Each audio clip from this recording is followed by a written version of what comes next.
Magandang araw po sa inyo mga kasabong.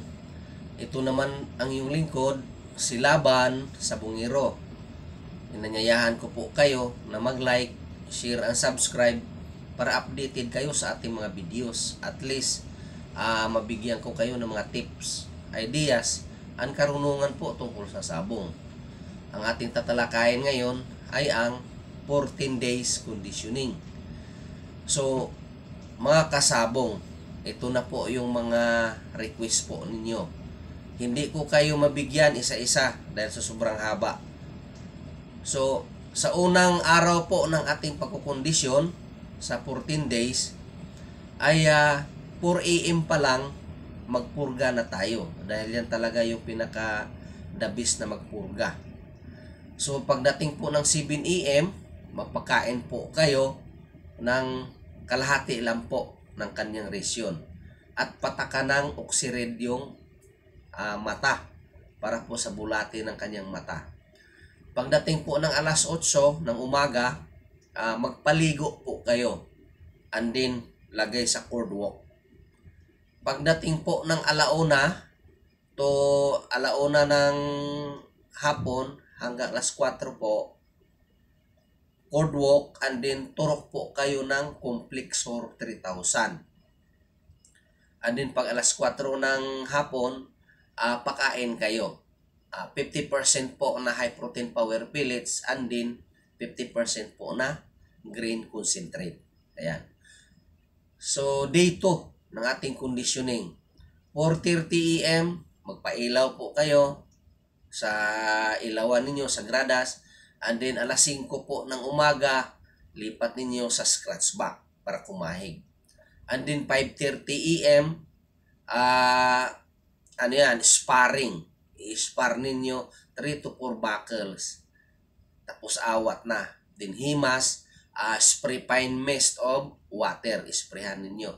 Every time po na mag-rotation kayo, isprayhan ninyo ng fine mist of water para at least pag ilipat ninyo, presko na naman yung manok. Ganun po. So, alas 6 po ng umaga, bacterial flushing po kayo. Gumamit po kami ng Amtil 500 and then lagay lang sa flying pins. Pagdating po ng alas 7, of course, feeding time. 50-50 po. Green concentrate and then 50% na high protein power pellets. Ayan. So, alas 8 ng umaga, ilagay nyo naman sa flying pins to tipi. No? So, para mainitan yung manok.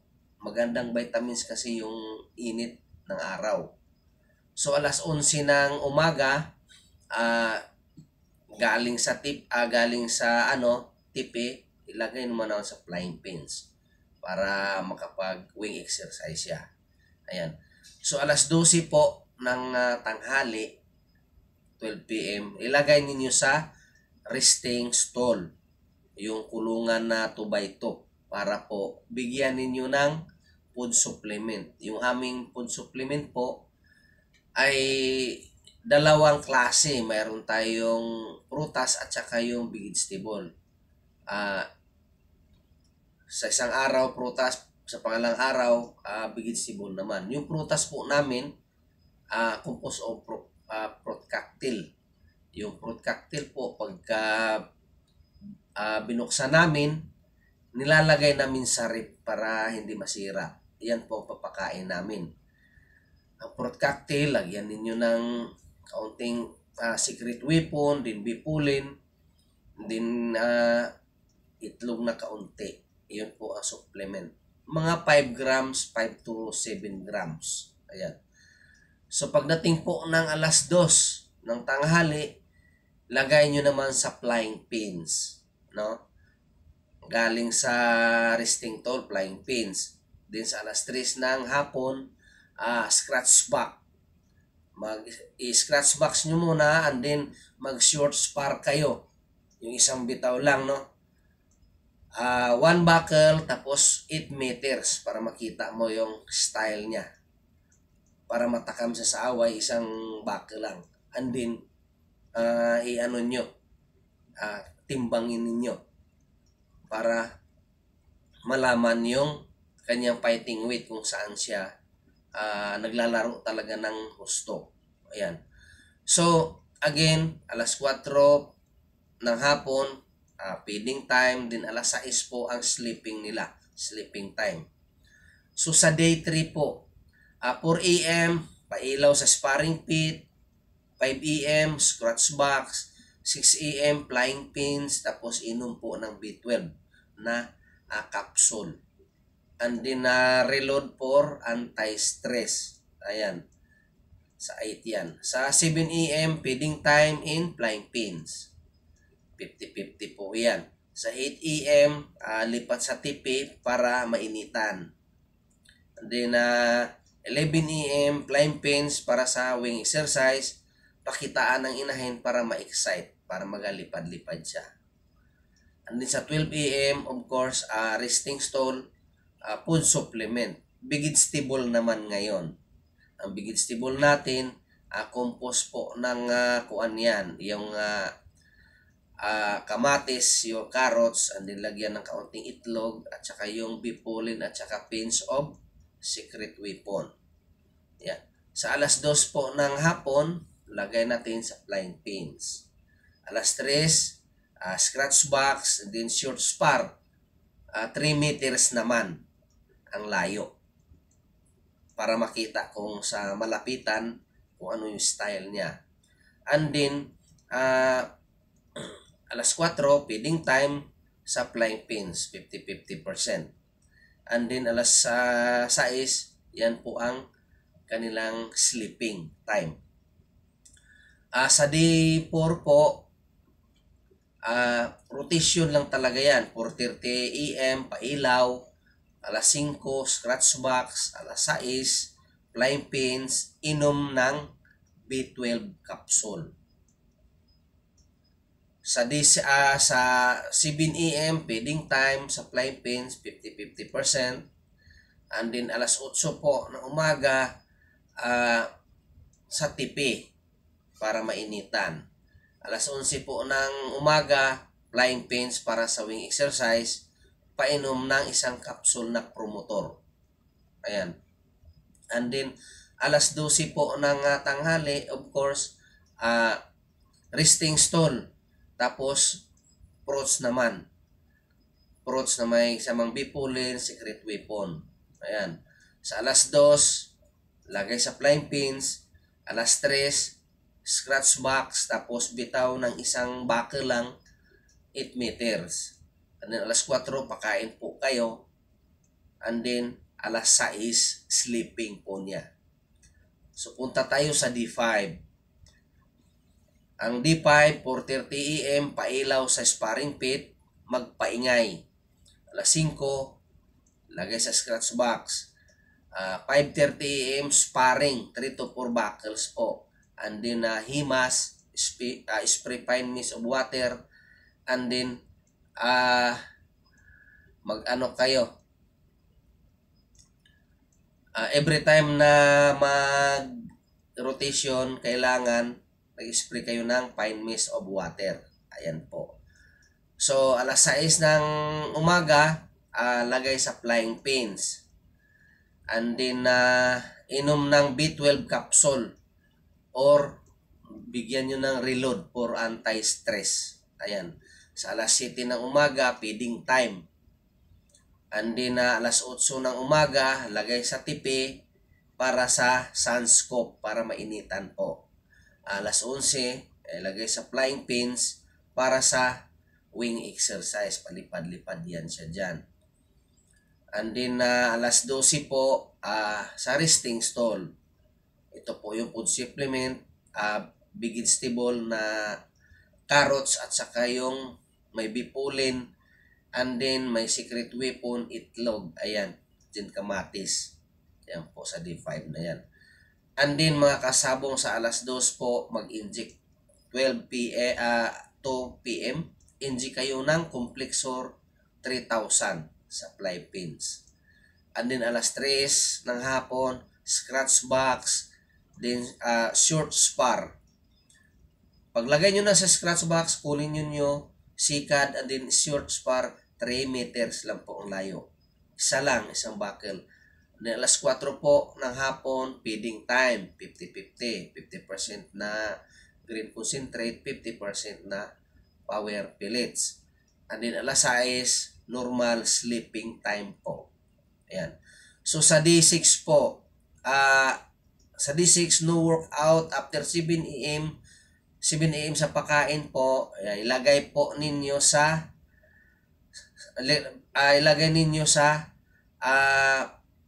flying pins or kahit saan basta kasama po yung inahin. So pag ilagay ninyo yung manok ninyo, kailangan na pakainan ninyo para at least kasi yung manok natin pagka may babae, ayaw kumain. So, pagkatapos ng kain, bago mo bigyan ng inahin. Ayan. So 4 p.m. pakain without inahin. 6 p.m. sleeping time. So day 7 naman mga kasabong, 4 a.m. pailaw, 5 a.m. Scratch box, 6 a.m. lagay sa fly pins, patak ng Rispidin 15. Ayan.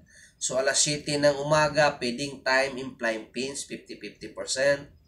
And then 8 a.m. TP para mainitan.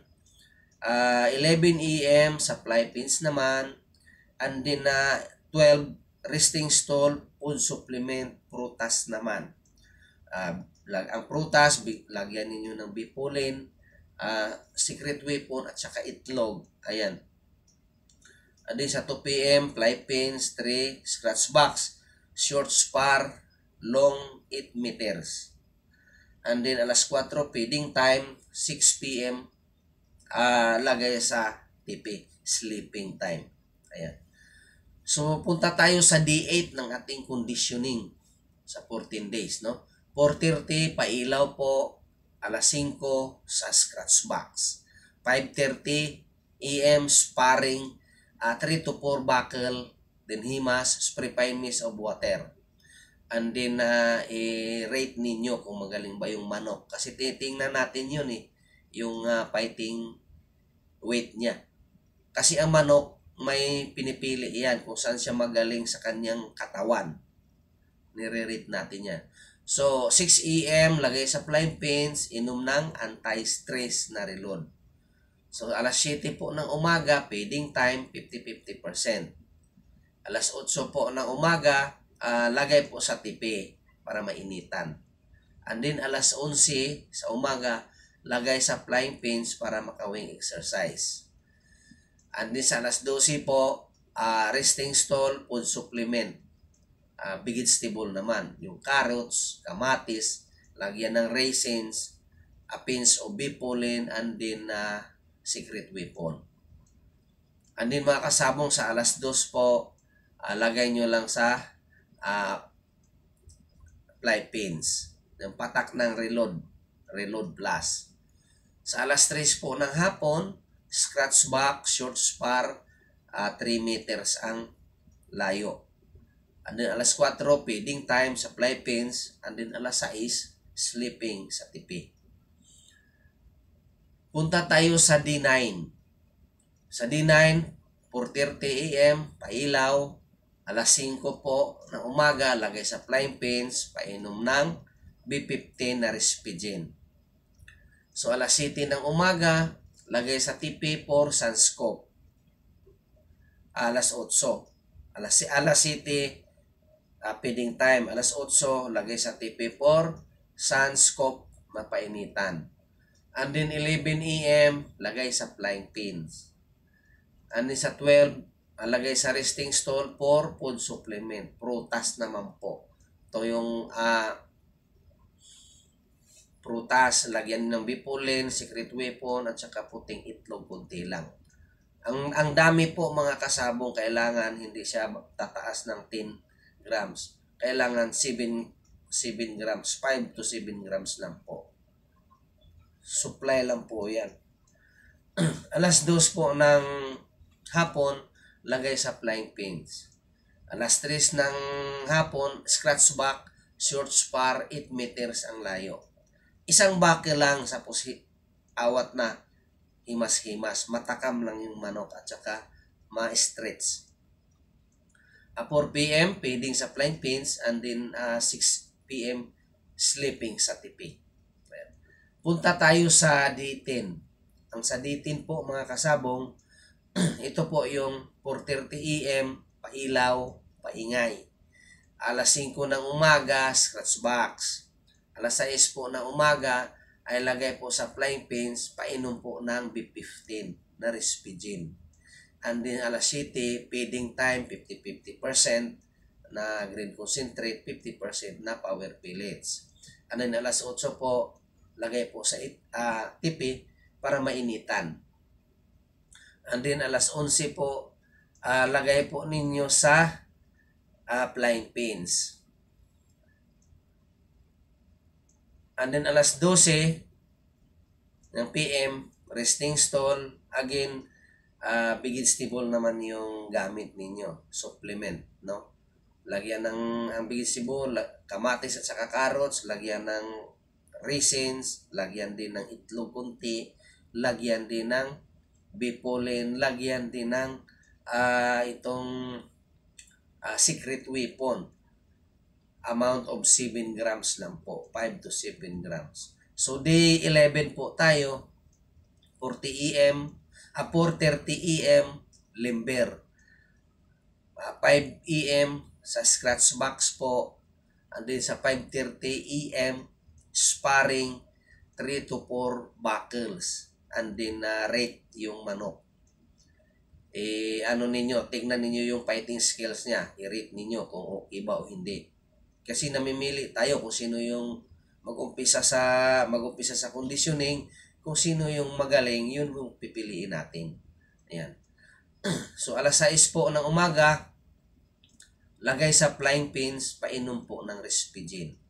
Ayan.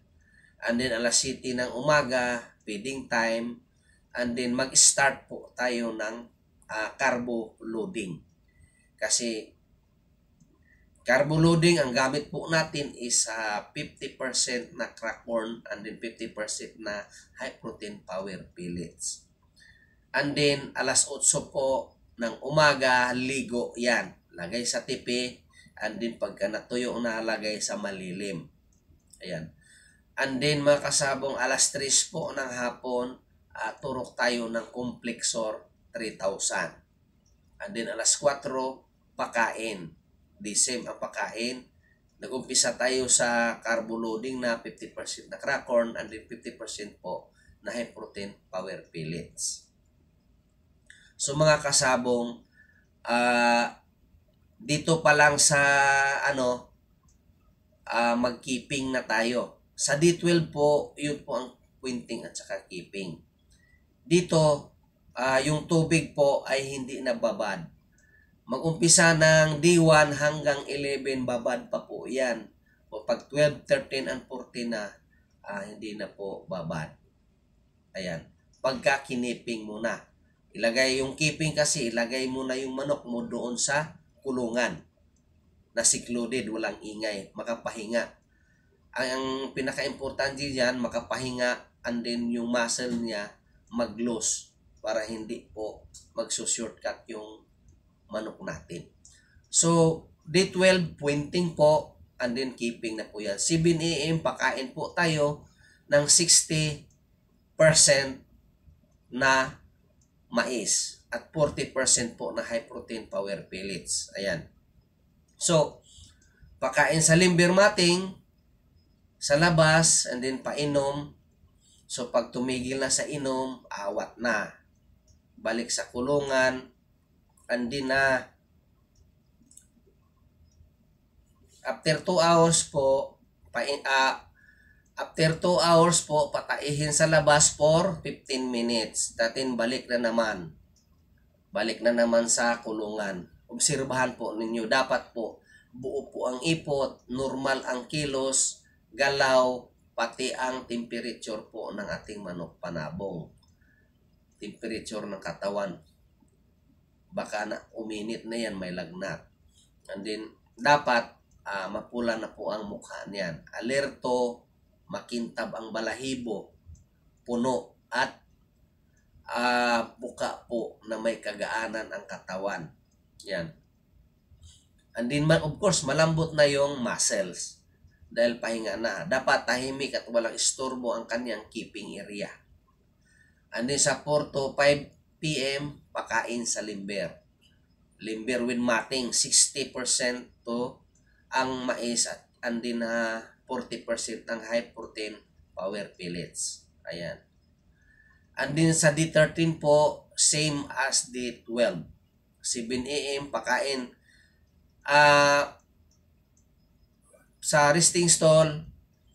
Sa D13, ang 7 a.m. pakain kayo ng 70% na mais na. And then 30% na high protein power pellets. And then ang gagawin mo kay resting, nagre-rest siya, the same ang gagawin mo sa D12. And then mga kasabong sa D14 po, day of fight. Ang gagawin po natin mga kasabong pagka day of fight po ay,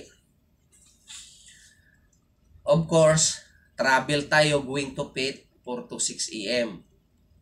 Before tayo mag-travel, magbigay tayo ng pangkuan, anti-stress po sa traveling, no? Pagdating sa sabungan, hugasan natin ang mukha na at paa nating manok, stretch out, lagay po sa 2x2 scratch pin. And then, pakain po ng alas 7. Before ka magpakain ng alas 7, magtanong ka muna kung kailan ang fight schedule para mabigyan ninyo ng pakain yung manok ninyo ng sa tama. Kunyari, pagka sa pointing natin, ang fight schedule natin sa D-fight, pagka naka-schedule kayo ng 1 p.m., so bigyan nyo lang ng 5 grams. Pagka 3 p.m. ang schedule ninyo, bigyan nyo ng 10 grams. Pagka 4 to 6 p.m. po ang inyong laban, ay bigyan nyo lang ng 15 grams. Pagka 7 to 8 p.m. po ang laban ninyo, bigyan ninyo ng 20 grams. Pagka 9 to 1 a.m. ang inyong laban po, that is, magbigay po kayo ng 25 grams. Ang pakain po ninyo sa day of fight po is 90% na mais and then 10% po na high protein power pellets. Pagka sa day of fight, wala na pong tubig. Lagyan ninyo ang pakain ninyo ng itlog. Yan na lang po yung ano niya, yung moisture niya. And then 90% na mais, 10% na high protein power pellets, pinch o bee pollen, and then magbigay din kayo ng yung secret weapon. Wala na po sa pointing natin, sa keeping natin, wala na pong prutas at saka yung ating mga gulay. Kasi nagpapaano yan nagpapabigat lang yan. So, day of fight, walang tubig. Maraming salamat sa inyo mga kasabong. Yun po ang ating conditioning. Ayaw ko sanang mag-impart sa inyo ng conditioning ko ng 14 days or 21 days. Dahil napakahaba po. Kasi po, yan talaga ang ginagawa ng mga big time aficionados. Marami pong salamat sa mga masugid nating mga tagapanood, no? Yung mga subscriber natin dyan. Inanyayahan ko lalong-lalo na yung mga baguhan para at least magkaroon kayo ng knowledge regarding po sa pagkukondisyon ng manok. Marami pong salamat sa inyo.